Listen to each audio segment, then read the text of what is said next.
Heute werden wir über Präposition lernen. Preposition diambil dari bahasa Latin, prepositio. Dalam bahasa Jerman dapat diartikan Voreinstellung. Di dalam bahasa Jerman dapat juga diartikan sebagai Verhältnis for, atau Lage for. Di dalam bahasa Indonesia kita menyebutnya preposisi.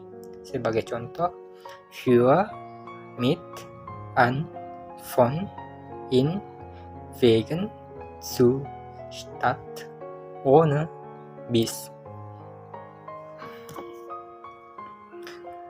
Preposition adalah salah satu jenis kata yang tidak berdiri sendiri dan biasanya terletak sebelum jenis kata lainnya seperti nomen, pronomen, dan juga adverb, di mana preposisi ini memiliki hubungan dengan kata-kata lainnya di dalam kalimat.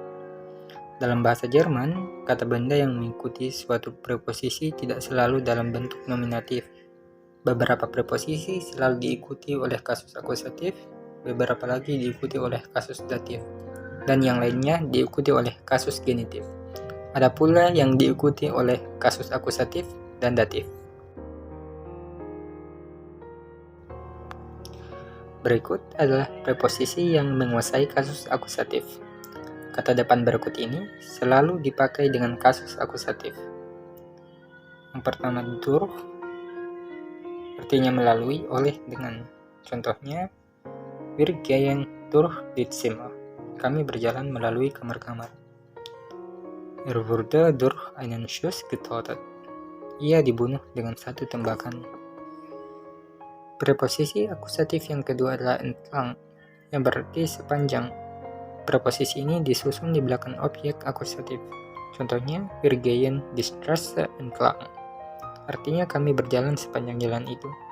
Preposisi yang ketiga adalah für, artinya untuk atau bagi. Contohnya, sie arbeitet für meine Eltern. Dia bekerja untuk orang tuaku. Warum kaufte er nichts für seinen Freund? Mengapa ia tidak membeli sesuatu untuk temannya? Jika artikel tidak perlu mendapat tekanan, maka preposisi dan artikel berikut ini dapat disingkat. Misalnya dengan artikel das. Hal semacam ini biasa dipakai dalam ucapan sehari-hari, seperti durch das, disingkat menjadi durch. Contohnya, er läuft durch Geschäft. Dia berlari melalui toko. Für das, fürs, ich bring es fürs Baby. Saya membawa barang tersebut untuk bayi itu. Das menjadi ums. Wir stehen ums Auto. Kami berdiri di sekitar mobil itu. Berikutnya adalah preposisi yang menguasai kasus datif beserta contoh kalimatnya. Preposisi berikut ini selalu dipakai di dalam kasus datif. Yang pertama, aus, yang artinya datang dari, berasal dari. Soal asal-usul biasanya merujuk pada tempat lahir atau domisili. Terbuat dari, umumnya digunakan tanpa artikel. Contoh kalimatnya, das Messer ist aus Stahl. Pisau tersebut terbuat dari baja.